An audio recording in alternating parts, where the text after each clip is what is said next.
Hey guys, this is the first outdoor video that you're getting from my travels on my channel. You are going to be getting lots more of these. I have a brilliant videographer and therefore I get to just shake a little.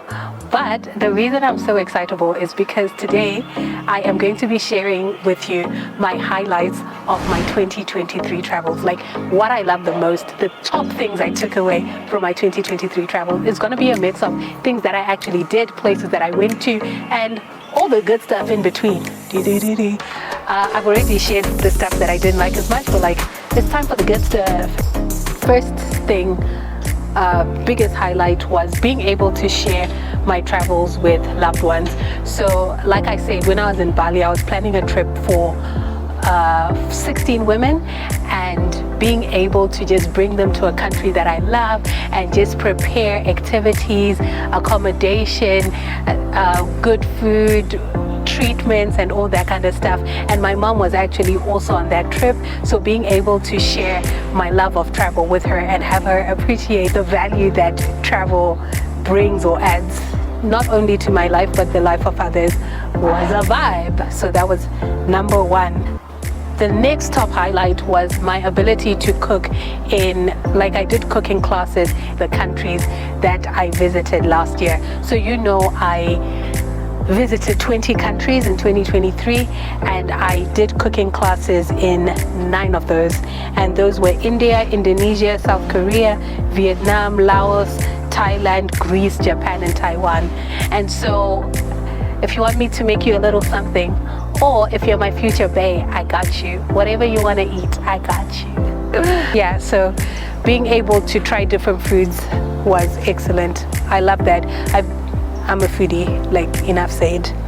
Another big highlight was visiting the Taj Mahal. It was a mausoleum that was built for someone's wife, and it was absolutely gorgeous. The artwork, the architecture, the craftsmanship. I was lucky enough to go at sunrise, and so it was woo, woo, woo. It was beautiful. Like, if you're ever in India, I recommend going there, and also maybe potentially getting a guide to take you around so that you just understand the context of the Taj Mahal and the history and just the, what you call it, materials utilized to form that magnificent wonder of the world.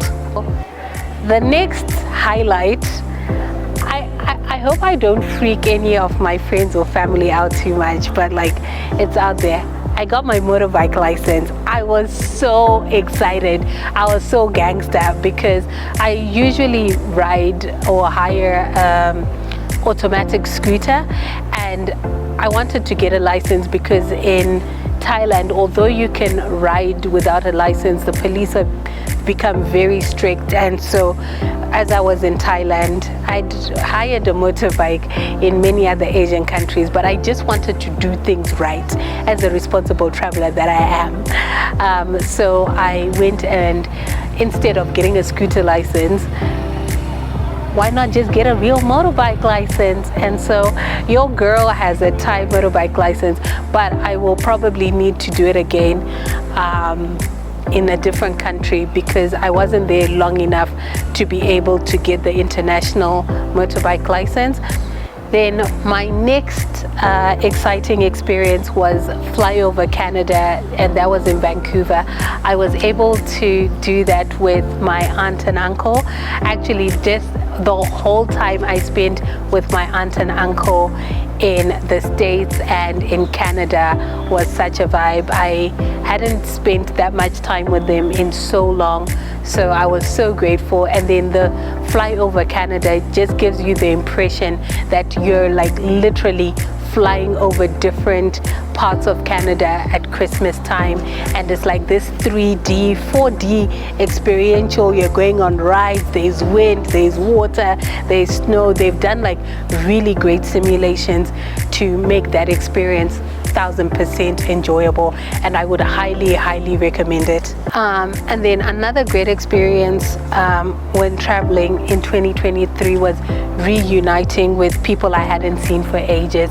So I met up with friends and family in Thailand, in Japan, in Italy, in New Zealand, in Australia, in Canada, in the US, and in Greece, in Czech Republic. I think I loved the idea that, or the fact that I was able to go to so many places and just vibe out with some of my favorite people after such a long time. And I hope to continue doing the same with my travels forever, whenever. Next great experience was creating positive memories in places I had been a bit disappointed about in previous years. So 2 particular places that I will mention at this point, which I now recreated my memory bank of. Venice.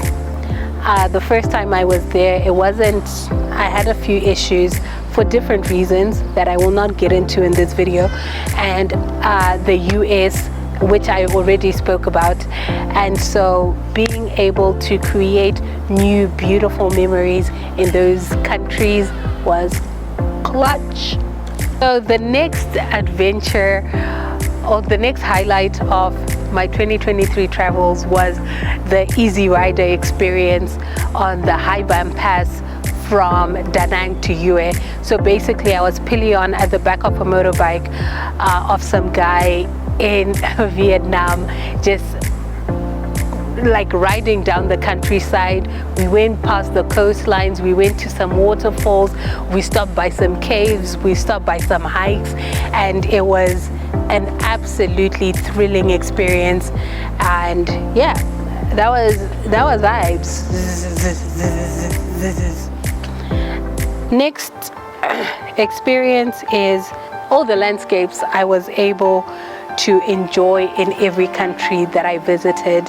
I love nature. I'm a nature girly. I love being able to see beautiful sunsets, beautiful sunrises, and so was very, very impressed by just the diversity of the landscapes that I was able to experience over the whole year. Like, it's 20 countries worth of experiences, worth of nature, worth of all that good stuff. And so yeah, I will flash some pictures. Here. Enjoy. And so the last 2 things I'm going to mention, I was aiming for 10, but I think I will give you 2 bonuses. The first one is visiting the DMZ in South Korea. I don't know whether I'll say the DMZ is in South Korea or North Korea, but the DMZ is the demilitarized zone between North Korea and South Korea. And the reason that was such a highlight for me is I'd heard so many things about it, and I think I'd always been curious about North Korea, what it's like, and yeah, just being in that place, understanding the history, the culture, the conflict, and how people navigate themselves between those 2 spaces was spectacular. It made me want to fight. And then the last one, last but not least, is learning about the different cultures and histories of the different countries that I visited. I find understanding, my attempt at understanding people, understanding where people come from, what makes them tick, why people behave or believe in certain things, very interesting. And that usually based on their histories. And so yeah, that was an experience. And obviously, food is part of culture. It's just food culture of the different countries. Guys, I was rounding out. Can you tell? But I enjoyed trying out different foods and different cuisines from different countries, speaking to people, learning how to say hello in all the different languages that I had the opportunity to. And I think that sums up the great things about my 2023 travels. Maybe one day I will do a live where people can just sign in, ask questions. But for now, this is it about 2023. Coming up soon, guys, we have the adventure of adventures. Like, you're not ready. Like, I'm just telling you already, you are not ready. It's going to be an interesting journey. I would love to take you on, or I would love to take with you, one or the other. But I'm so excited about the stuff that I'm going to share. Please, if you haven't already, don't forget to like, subscribe, and share this video with anyone you think might be interested. I want to get 200 subscribers by the end of the month. It will be really lovely. I'm your Zimbabwean girl, traveling the world on my own, trying to share my travels, inspire more people to achieve their dreams, not only of travel, but whatever you perceive, you can make it happen. Yes, there might be sacrifices. Yes, it might be difficult. Yes, no one you know personally might have done it before, but that doesn't mean you can't be the first. So please, don't forget, like, subscribe, and share this beautiful journey with whoever is in your contact. You know I'm excited.